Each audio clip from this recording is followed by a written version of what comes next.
कर्मचारी पेंशन योजना एप्स एक रिटायरमेंट स्कीम है जिसे ईपीएफओ द्वारा मैनेज किया जाता है।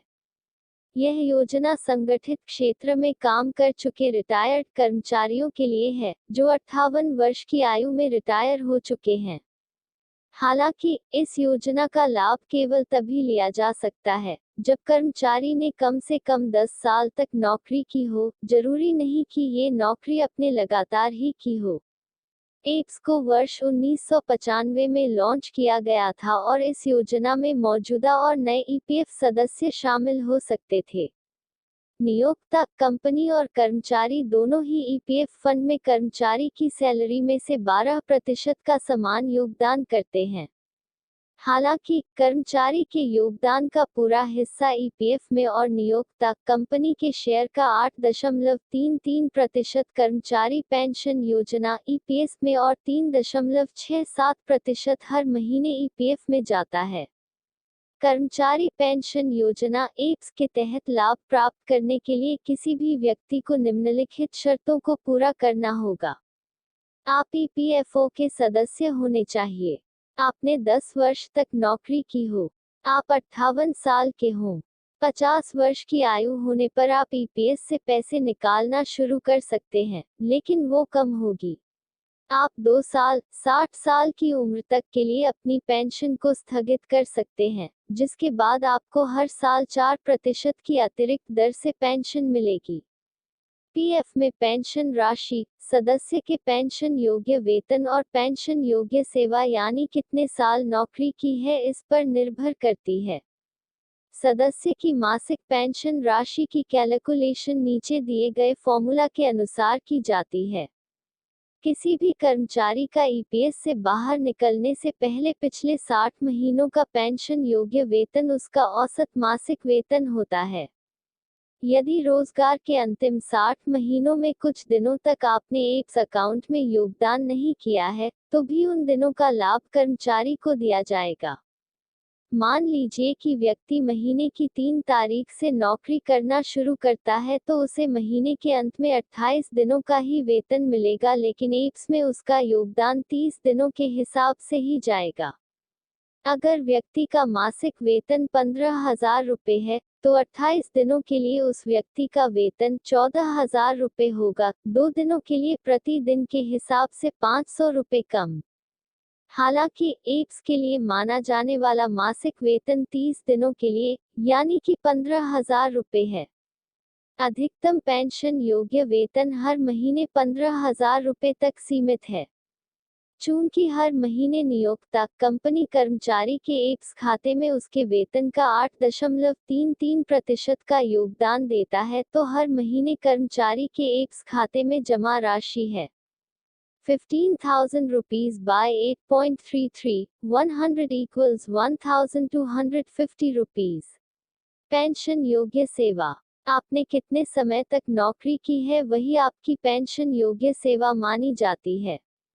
आपने जितने समय के लिए भी विभिन्न कंपनियों, संस्थानों के लिए काम किया है, वह आपके पेंशन योग्य सेवा अवधि को कैलकुलेट करते वक्त जोड़ा जाता है। कर्मचारी को एक स्कीम सर्टिफिकेट हासिल करना और हर बार नौकरी बदलने पर उसे यह सर्टिफिकेट नए संस्थान, कंपनी के पास जमा करना आवश्यक है। ध्यान रहे कि कर्मचारी को 20 साल की सेवा पूरी करने के बाद 2 साल का बोनस मिलता है।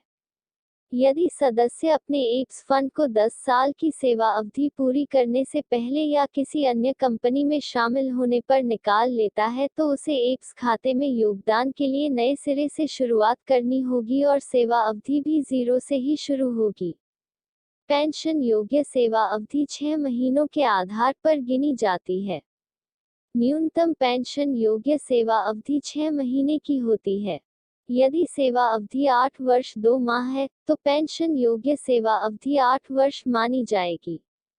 हालांकि, यदि सेवा अवधि 8 वर्ष और 10 महीने है, तो पेंशन योग्य सेवा अवधि 9 वर्ष की मानी जाएगी।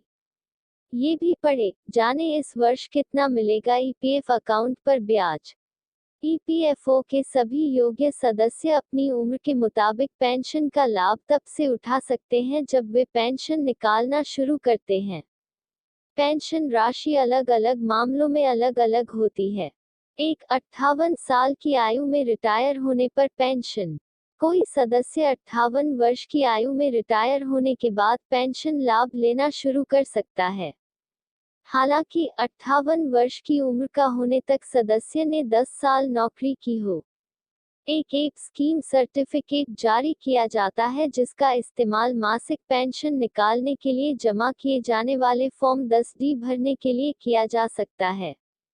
2. मासिक पेंशन के लिए योग्य होने से पहले नौकरी छोड़ने पर पेंशन।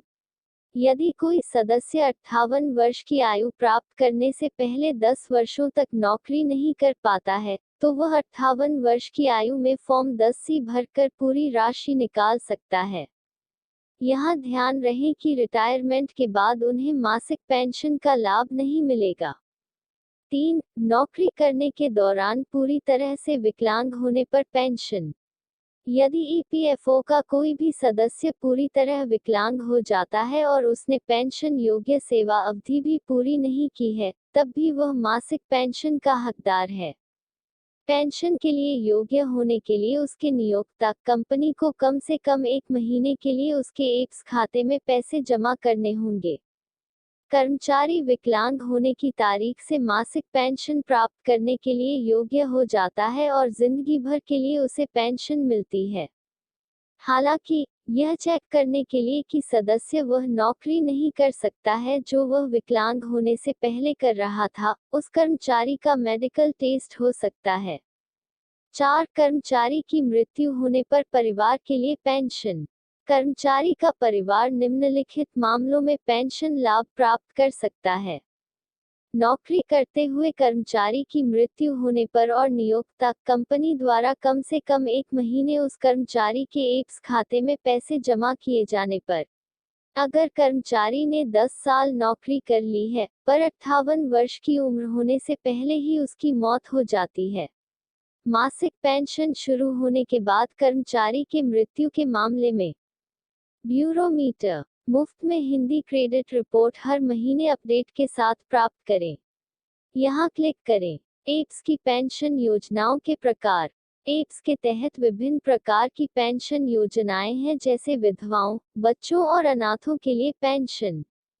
ये पेंशन ईपीएफ ग्राहक के परिवार के सदस्य को आय प्रदान करती है। 1. विधवा पेंशन। विधवा पेंशन या वृद्धा पेंशन एक्स विडो पेंशन योग्य सदस्य की विधवा स्त्री के लिए प्रदान की जाती है। विधवा की मृत्यु या उसके पुनर्विवाह तक यह पेंशन की राशि उन्हें दी जाएगी। 1 से अधिक विधवाएं होने पर उम्र में बड़ी विधवा को पेंशन राशि मिलेगी। मासिक वृद्धा पेंशन राशि एक्स 1995 की टेबल सी पर निर्भर करती है। फिलहाल न्यूनतम पेंशन राशि बढ़ाकर 1000 रु कर दी गई है। पेंशन पाने वाले सदस्यों के लिए 6500 रु की पेंशन योग्य वेतन के अनुसार विधवा पेंशन राशि को नीचे दी गई टेबल के मुताबिक कैलकुलेट किया जाता है। बता दें कि मासिक पेंशन योग्य सैलरी को 15000 रु तक बढ़ा दिया गया है और इसलिए अधिक पेंशन उपलब्ध हो सकती है। 2. बाल पेंशन। सदस्य की मृत्यु हो जाने पर मासिक विधवा पेंशन के अलावा परिवार में जीवित बच्चों के लिए मासिक बाल पेंशन एक्स चाइल्ड पेंशन भी प्रदान की जाती है। इस पेंशन का भुगतान तब तक किया जाएगा जब तक बच्चा 25 वर्ष की उम्र का नहीं हो जाता। भुगतान की जाने वाली राशि विधवा पेंशन की 25% तक होती है और इसका भुगतान अधिकतम 2 बच्चों को किया जा सकता है। 3. अनाथ पेंशन। यदि सदस्य की मृत्यु हो जाती है और उसकी कोई जीवित विधवा नहीं है, तो उसके बच्चे मासिक विधवा पेंशन के मूल्य की 75% राशि मासिक अनाथ पेंशन एप्स ऑफन पेंशन के रूप में पाने के हकदार होंगे। यह लाभ बड़े से छोटे क्रम में 2 जीवित बच्चों के लिए लागू होगा। 4. घटी हुई पेंशन। अगर ईपीएफओ के सदस्य ने 10 साल की सेवा अवधि पूरी कर ली है और वह 50 साल की उम्र का हो गया है लेकिन उम्र 58 वर्ष से कम है तो वह जल्दी पेंशन राशि निकाल सकता है। इस मामले में 58 साल की उम्र का होने के लिए जितने साल बाकी है, उस हर साल पर 4% की दर से पेंशन राशि कम की जाती है। यदि सदस्य 56 वर्ष की आयु में घटी हुई मासिक पेंशन को निकालने का फैसला करता है, तो उसे मूल पेंशन राशि का 92%, 100%, 2/4 मिलेगा।